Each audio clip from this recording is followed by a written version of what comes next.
नमस्कार, आप देख रहे हैं देश न्यूज। मैं हूं आपके साथ सूरज पाठक। हमारे खास कार्यक्रम ब्लैक बॉक्स में आपका स्वागत है। ब्लैक बॉक्स में हम बात करते हैं उन मुद्दों की, उन विषयों की जो समाज का एक ऐसा चेहरा है, समाज का वो स्याह चेहरा जिसके बारे में जानते तो सब हैं पर जानना कोई नहीं चाहता। ब्लैक बॉक्स समाज की उन कुरीतियों को, उन सच्चाइयों को उजागर करता है जिनसे हम रूबरू तो हैं पर वाबस्ता नहीं हैं। एक और समाज की सच्चाई जिससे आज हम आपको रूबरू कराते हैं। और जैसा कि आप देख रहे हैं कि हम बात करने वाले हैं पीड़ा की।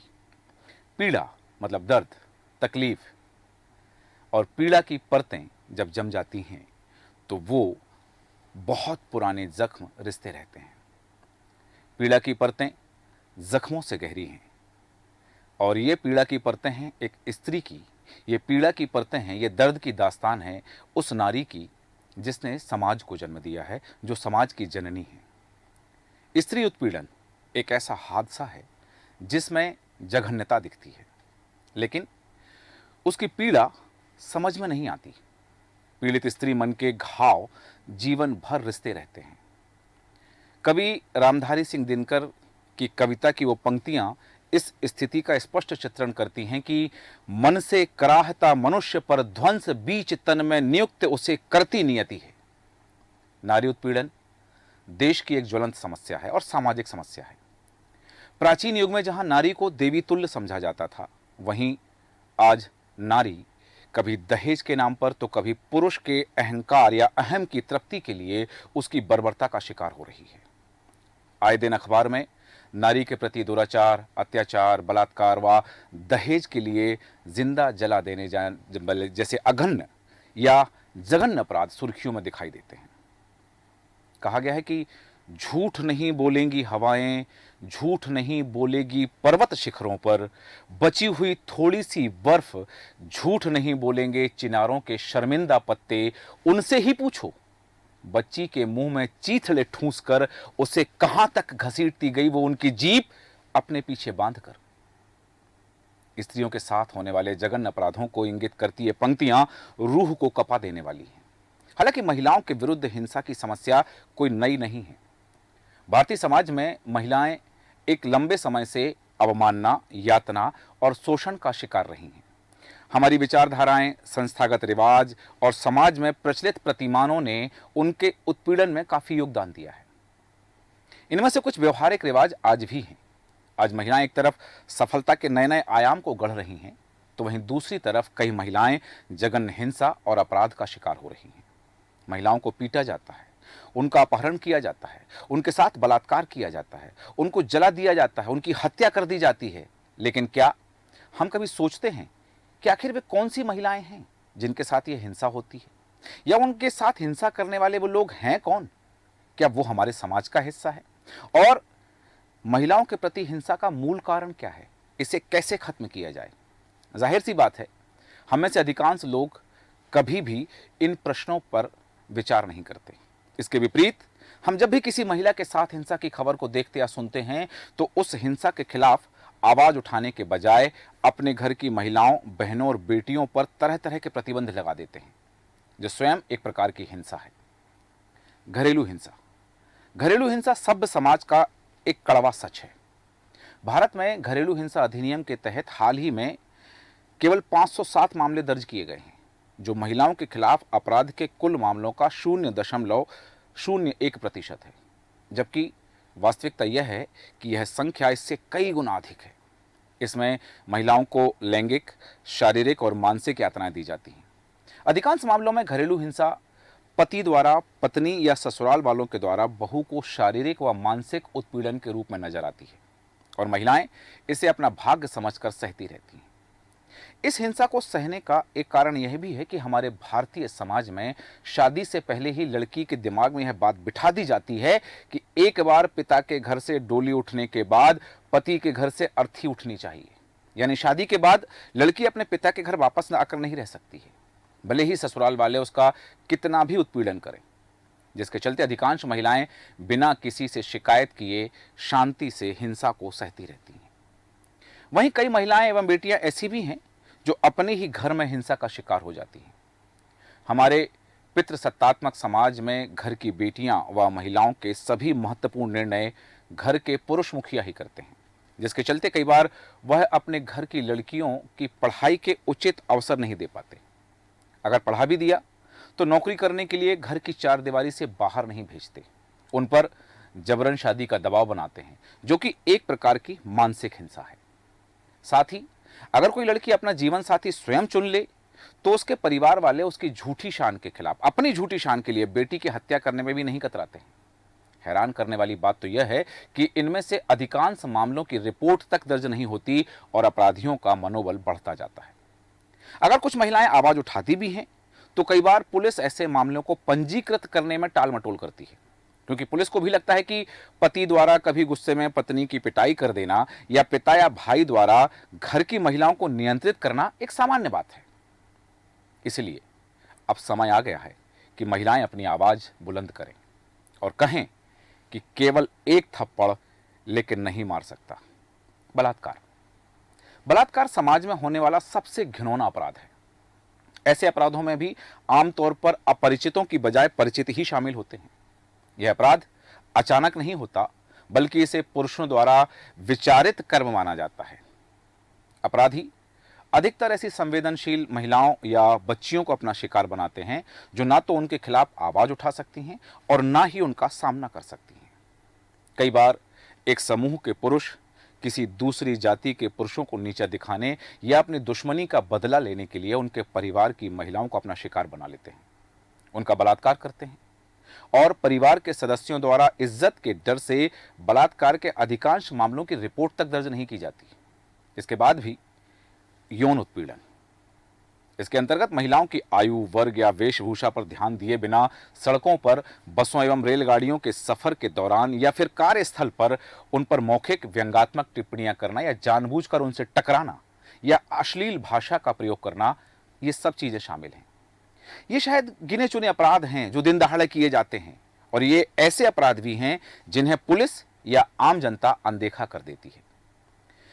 महिलाओं के साथ छेड़छाड़ और एक आम रुख के लड़के आखिर लड़के हैं। यौन उत्पीड़न को निरपराध या छिछोरी गतिविधि बताते हैं, लेकिन ऐसे विकृत सुख का आखिर अर्थ क्या है और महिलाओं पर इसका क्या असर होता है, इस पर कोई विचार नहीं करता। यौन उत्पीड़न की घटनाएं जिस परिस्थिति में घटित हैं वे शायद अलग अलग हो सकती हैं, लेकिन महिलाओं पर इनका प्रभाव एक जैसा होता है। यौन उत्पीड़न की शिकार महिलाएं कामगार और मनुष्य के रूप में खुद को शंका की दृष्टि से देखना शुरू कर देती हैं और उनमें घोर निराशा आ जाती है। वे स्वयं को शक्तिहीन मानने लगती हैं।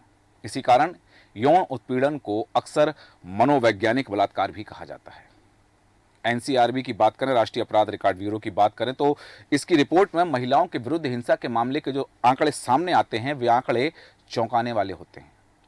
महिलाओं की सुरक्षा हेतु महत्वपूर्ण कानून भी बनाए गए हैं। भारतीय दंड संहिता की धारा 376 के अंतर्गत बलात्कार को अत्यंत जघन्य अपराध माना गया है।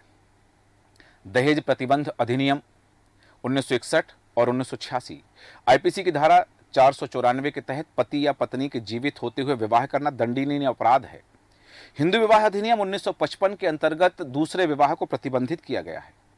घरेलू हिंसा से महिलाओं का संरक्षण अधिनियम 2005, महिला आरोपी की दंड प्रक्रिया संहिता 1973, भ्रूण लिंग चयन निषेध अधिनियम 1994, अनैतिक व्यापार निवारण अधिनियम 1956 और कार्यस्थल पर महिलाओं के सम्मान की सुरक्षा के लिए वर्क प्लेस बिल 2013।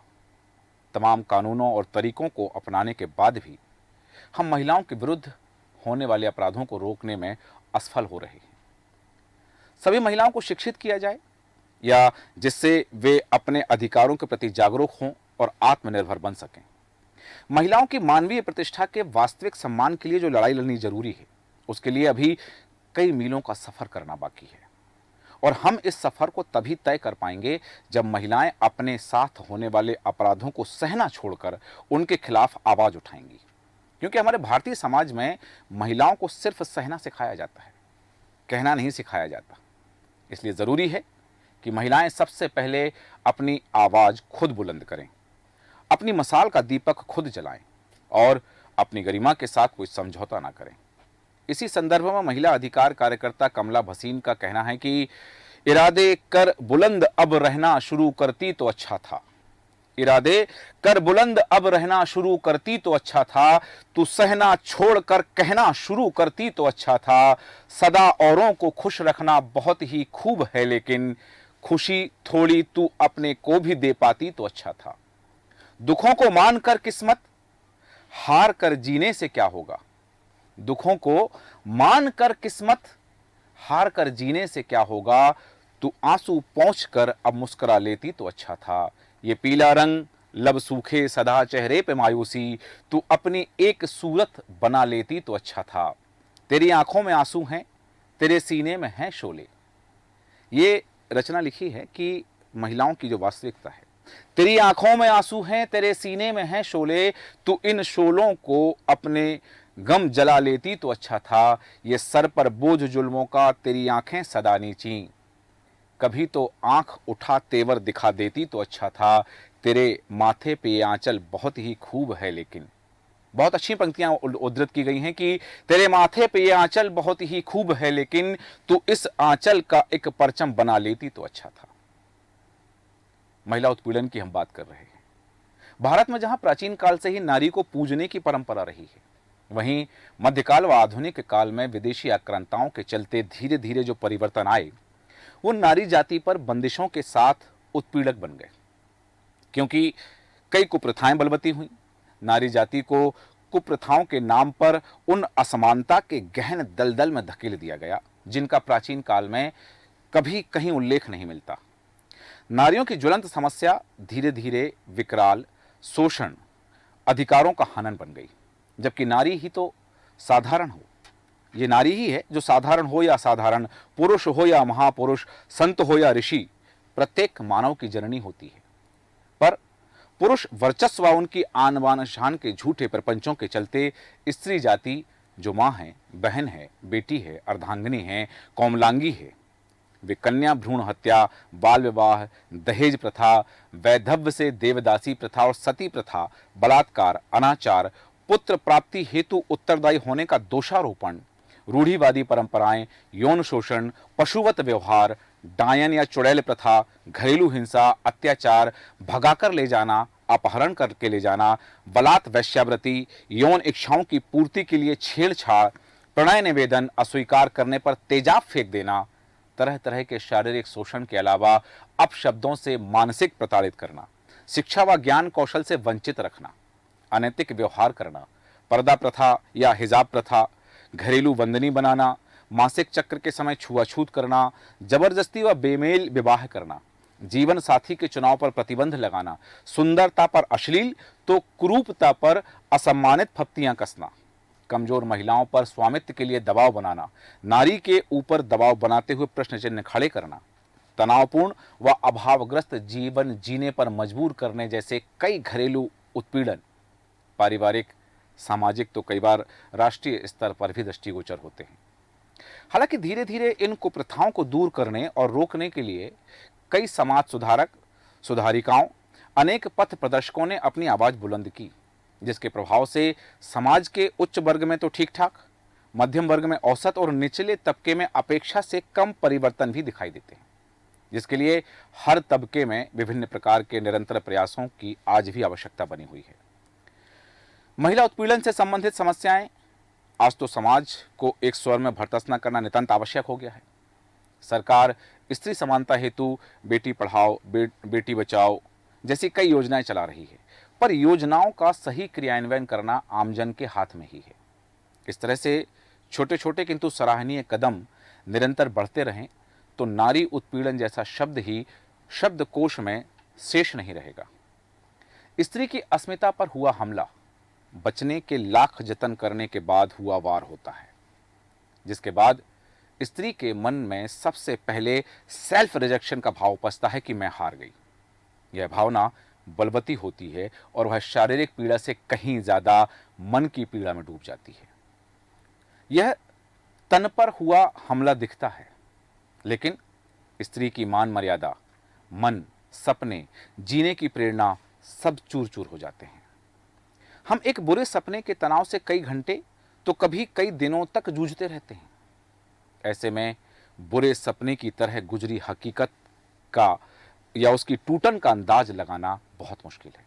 जब कोई भी स्त्री, बच्ची अपने आप को खतरे में पाती है तो सबसे पहले उस पर भय हावी होता है। फिर भी किसी की मदद मिल जाने की उम्मीद बाकी रहती है, लेकिन वह इंतजार भी बेमानी साबित होता है। फिर विरोध हो या फिर छोड़े जाने की गुहार, सब विफल हो जाते हैं। तब उसका आत्मसम्मान तार तार हो चुका होता है और विश्वास बुरी तरह जख्मी हो जाता है। असहायता की वह घड़ी अकल्पनीय है। इसके बाद उसकी मर्जी के खिलाफ उसके शरीर पर हुए अनाचार के लम्हे, कभी कभी तो घंटे या दिन भी उसे किसी तरह नारकीय पीड़ा से गुजरने पर विवश करते होंगे। इसकी कल्पना भी असंभव है। असंख्य घावों और लगभग नेस्त नाबूद मन से वो जब अपनों के पास आती है तो इस स्थिति से निकलने के लिए सबसे जरूरी होती है सहानुभूति और परवाह। वो भी उस स्त्री को कम ही मिलती है। एनसीआरबी के आंकड़ों के मुताबिक हमारे देश में स्त्री की अस्मिता पर हमला हर 16वें मिनट में होता है। तात्पर्य, ये एनसीआरबी के आंकड़े हैं, राष्ट्रीय अपराध रिकॉर्ड ब्यूरो के, कि देश में हर 16वें मिनट में एक स्त्री की अस्मिता पर हमला होता है। और ये वो आंकड़े हैं जो दर्ज मामले हैं। इनमें से भी आधे से अधिक परिचितों द्वारा किए गए हमले होते हैं। परिवार की इज्जत के नाम पर कितने मामले सामने नहीं आते होंगे। यह इस बात से समझा जा सकता है कि अपने लगभग 4 दशक का जो काउंसिल बीती हैं, उनमें कि रेप सर्वाइवर को सीधे मदद के लिए नहीं लाया जाता है। पीड़िता के अवसाद या आत्महत्या के प्रयास करने के बाद उसे लाया जाता है और काउंसलिंग के सेशंस के बाद असली कारण सामने आते हैं। पोस्ट ट्रॉमेटिक स्ट्रेस डिसऑर्डर हर तरह के हादसों के बाद पीड़िता में देखने मिलते हैं। उनको इससे उभरने में मदद भी मिलती है, लेकिन स्त्री उत्पीड़न, खासकर बलात्कार के मामले में यह मदद लगभग नगण्य है। क्यों? क्योंकि लोग, समाज इसे किसी तरह के ट्रामा के तौर पर स्वीकार ही नहीं करता है। दोष पीड़िता का माना जाता है। जहां कोई लड़की या बच्ची अपने ऊपर हुए अत्याचार को माता पिता से बता भी ना पाए, उसे छिपाना पड़े, तो यह उन माता पिता की परवरिश की हार है कि उन्होंने परवरिश अच्छी नहीं दी है। अक्सर अभिभावक लड़की को ही दोष देते हैं कि तुम्हारी ही गलती रही होगी, या ऐसा क्यों है कि ऐसा तुम्हारे ही साथ हुआ है। इन आरोपों के भय से लड़की अपने टूटे मन और घायल शरीर को छिपा लेती है। शॉक यानी सदमा ऐसी स्थितियों का पहला चरण है। बेटी के हाव भाव में आए हुए बदलावों को अभिभावकों को समझना चाहिए। और दूसरा चरण है कॉइलिंग। कॉइलिंग, जहां लड़की अपने आप को समाज और लोगों से दूर कर लेती है, अपने आप में घुटती रहती है। उसकी चुप्पी या अचानक लोगों की, दोस्तों की अवहेलना पर गौर करके अभिभावक उसे संबल दे सकते हैं। तीसरे और चौथे चरण में लड़कियां खुद के लिए कोई सुख नहीं चाहती। उन्हें लगता है कि किसी भी तरह की खुशी के लायक नहीं है। अपने आप पर, दुनिया और हालात पर वे क्रोधित होती हैं। यह स्थिति खतरनाक होती है। और 5वें चरण में स्थितियों को आगे समर्पण करना, कि वह सरेंडर हो गई है, आत्मघात के रूप में सामने आता है। इस समय तक स्त्री अपनों पर से विश्वास खत्म कर चुकी होती है। उसे दुनिया पर भरोसा करने या जीने के लायक नहीं लगता। पीड़ा का सदमा तो होता ही है। मन और शरीर पर हुए हमले को तुरंत नहीं मिटाया जा सकता, लेकिन जो घर, परिवार, समाज के लोग साथ दें तो पोस्ट ट्रॉमेटिक स्ट्रेस डिसऑर्डर के सारे चरण हटाए जा सकते हैं। सर्वाइवर अपने जीवन को स्वीकार कर सकती है, जो कि सबसे अहम और ज़रूरी है। किसी भी तरह के अत्याचार से लड़कर जो बचकर निकल जाए, उसे हम विजेता के तौर पर देखते हैं। लेकिन स्त्री जब मान मर्दन की पीड़ा, उसकी जघन्यता से गुजरकर खड़ी होने की कोशिश करती है, तो उसे लोगों की नजरें, उसके अपनों के ताने और समाज की कानाफूसी बार बार गिरा देती है। अपराधी तो कानून के लिए है कि कानून उससे निपट लेगा अपराधी से। उसकी यात्रा कारावास तक पहुंचकर अंजाम को पा जाती है, लेकिन स्त्री के दर्द का सफर खत्म करने में कोई मदद नहीं करता। सच तो यह है कि हजारों वार सहकर भी जो जीत गई, जिस दुराचारी ने हर तरह से हमला करके उसको मिटाना चाहा, जिसे लगा कि वो विजेता है लेकिन वो पराजित है, वो अपराधी है। नारी उत्पीड़न पर आदित्य मिश्रा ने कुछ पंक्तियां कही हैं जो समाज का सच दिखाती हैं। आदित्य मिश्रा लिखते हैं कि सुरक्षा, संबल और सहमति अब महज एक दिखावा है। पुरुष प्रधान समाज में नारी का सम्मान सिर्फ एक छलावा है। त्रेता, द्वापर और कलयुग, सब युग की यही कहानी है। कभी सीता, कभी पांचाली, तो कभी निर्भया ने हमें खुद की सच्चाई दिखलाई है। राम के युग में रावण भी संयम का अखंड पुजारी था, पर अभी हमारे इस युग में एक चेहरे के पीछे एक कहानी है। द्रौपदी घिरी जब निर्लज्जों से, तब माधव ने लाज बचाई थी। लेकिन अभी भाई, पति, प्रेमी और पिता के पीछे भी दुशासन की परछाई है। उधर उठी पद्मनी जब करने जौहर कर प्रणाम भवानी को, तो झुका खिलजी तब उसके आगे, देखकर रौद्र रूप उस छतरानी का। स्वतंत्र हुआ देश जब हमारा, तब बेटियों ने भी आजादी पाई थी, परंतु कुछ आदमखोर दरिंदों ने उनके पर कुतरे थे और अपनी हवस मिटाई थी। मर्द का चोला पहने फिर नामर्दों ने अपनी कायरता दिखलाई, और दहेज के लोभ में पापियों ने जब सती को आग लगाई, चीखी, चिल्लाई और बहुत तड़पी वो, जब लांछन उस पर लगाया गया। प्रेम निमंत्रण को ठुकराया तो फिर उसको तेजाब से नहलाया गया। खेल से लेकर अंतरिक्ष तक बेटियों ने खुद का परचम लहराया है, फिर भी कुछ पापियों ने उनको गर्भ में ही दफनाया है। बेटे को संस्कार ना देंगे, बेटी से उम्मीद करेंगे। दिखलाई जो साहस कुछ करने की, तो इनको फिर भी नीच कहेंगे। सारी दुनिया से लड़ लेगी वो, जो तुम उनके साथ रहो। कुसुम कौमदी इन कलियों को तुम यूं ही ना बर्बाद करो। गर बेड़ियां तोड़ बेटियां रणचंडी बन जाएंगी इस धरा पर, तब वो केवल हाहाकार मचाएंगी। अब भी वक्त है संभलो प्यारे, परिवर्तन अब स्वीकार करो। यत्र नारी पूज्यन्ते तत्र रमन्ते देवता को अब तुम चरितार्थ करो। यह भारतीय परंपरा है। हम कहते हैं, वेदों में लिखा है कि यत्र नार्यंत्र पूज्यन्ते तत्र रमन्ते देवता। तो जो नारी पूजनीय है उसका उत्पीड़न क्यों? ये हमारी जिम्मेदारी है, ये आपकी जिम्मेदारी है, समाज की जिम्मेदारी है कि इस धरा पर, इस भूमि पर जहां हम नारी की पूजा करते हैं, वहां नारी का उत्पीड़न ना हो।